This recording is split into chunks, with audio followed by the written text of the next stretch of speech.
I found that any organization that is willing to cover up things and not deal in their church, and they're willing to cover that up, in my opinion, it's become a cult. So you come to see it as a cult. Well, I would say it's developed into that now. Well, I would say I don't definitely. think all the people in it realize it. I don't think that that's what they would think.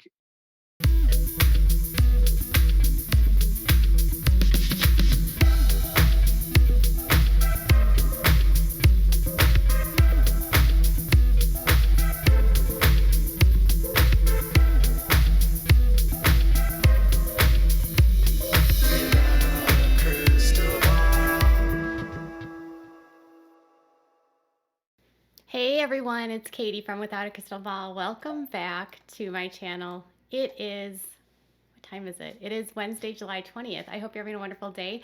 I know I am. It has been a very busy day on this channel. I did a couple videos on the Vaughn and Dre McCray situation related to Dre McCray's children, related to Dre McCray's daughters. And I should have an update on that later. Now, I wanted to talk to you about what's going on with Anna Duggar and her current living situation. So, as a lot of you know, a lien had been placed on the Duggar property out in Arkansas at their property on Arbor Acres. They own quite a bit of land in that area, which has several different buildings on it. And Anna has been living in a warehouse that is actually not even zoned to be living as occupied for residential. Yes, that's right. So the property that Anna lives in right now with her kids is actually illegally occupied with people. It is not zoned for residential use. It is zoned as a warehouse.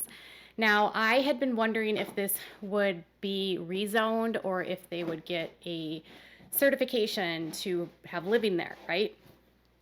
Not so much, because when I went into the Washington County records today to double check before I made this video, I noticed that the property that's located on the Duggar compound, and by compound I mean, like, just to give you an understanding, this total property has a value of over $1 million, and it has thousands upon thousands upon thousands of square footage.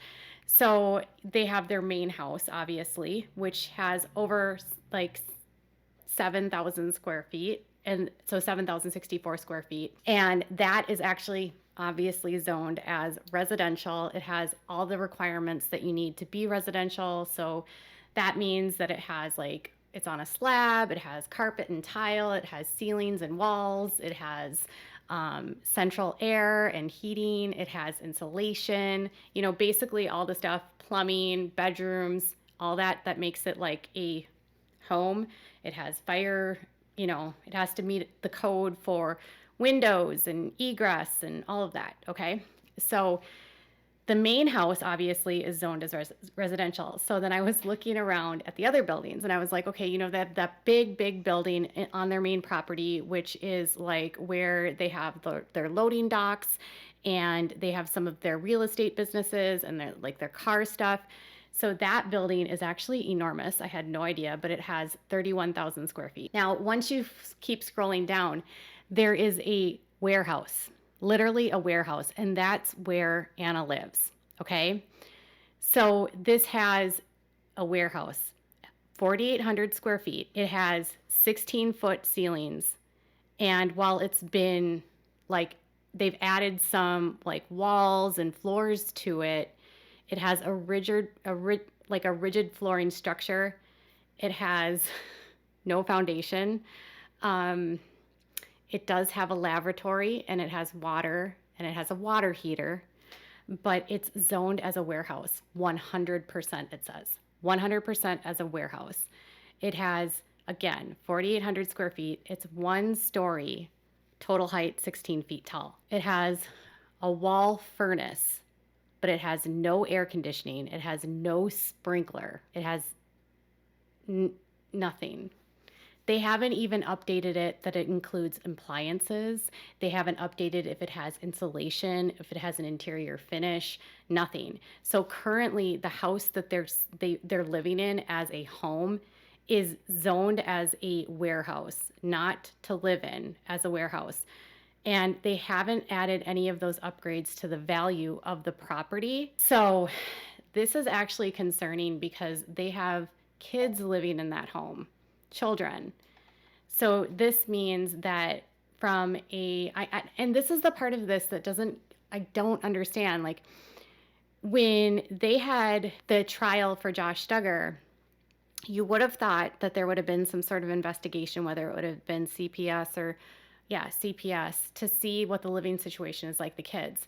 And that makes me think that I was looking at the updated records for Josh, and they now have his house listed as the main house, as where Josh lives. Well, with the main house, there's only so many bedrooms, right? So they have, like, mom and dad have a bedroom, and then there's the 2 bedrooms upstairs, and, like, that's it. So it's not like they have a ton of places for people to sleep. And I think there was like 1 spare bedroom for Grandma Mary, but the main house is basically like open space all on the main floor. And then upstairs has the bedrooms on each side, along with mom and dad's bedroom. And I think then obviously there's like a grandparent's bedroom where Grandma Mary would stay, right? So it's not like they have a ton of extra bedrooms for them. So if the kids would be living in the main house, they're going to be staying in the bedrooms with the other kids. So they could technically find a way to get around this by having the kids living at the Duggars' house. And this could be why, and I'm just thinking out loud here, that during the period of time when Josh was out on bond, that the kids were staying with the Duggars, because the Duggars' house is zoned residential, the warehouse is not. And so they likely have to stay with the Duggars because it's zoned residential, but they're also staying in the warehouse. So they've converted the warehouse to their guest house, but it's also not listed as a residential occupancy, which means they're paying less in taxes on this property. And because they don't have any of the property finished, and it's not assessed as it's finished, because if you look at the photographs, it's finished on the inside, but they don't have it assessed as finished, they're not paying the valued property taxes that they should be on that property. I know it's in the country, and I know that, people will say that, oh, it's, everyone does this in the country, but the Duggars have enough money, literally. This property is one of like dozens that they have, and this one is one of their biggest properties in terms of cash that's worth $1 million. They could easily find a home for Anna. I mean, hell, Jessa said that her home is going to be moved. They could move Jessa's home and place Anna in there, even though it's only 2 bedrooms, not enough bedrooms for Anna and the kids. But Jim Bob has all of these properties, all of these spaces, and yet they're in a warehouse on his property that's not zoned for living, which could be completely dangerous for fire there's probably tons of fire hazards. There's, it lacks safety. So you've got 7 kids crammed into this warehouse. I mean, it's a big warehouse, mind you, but I sometimes wonder, is it that they live in this rural area of Arkansas? And I know that Tontitown is like right next to Springdale, but it's pretty rural where they live. Is it that they live in this place where literally nobody cares? And so they just are like, well, whatever, like everyone lives like this out there? Or is it that they know people within Tontitown and they just don't care? Or did they get found out and now they have to say that they live with mom and dad? Either way, they have been illegally occupying this warehouse for a long time. And you would think, given the amount of scrutiny that this family is under, that they would actually find proper housing for Anna. So Anna Duggar is living at the Duggars' property, right? So all of her kids are living with the Duggars. She has 7 children. She has no income coming in at this time. I went into all of the business records for Anna, and I found that they dissolved every single business that they had previously had but 3.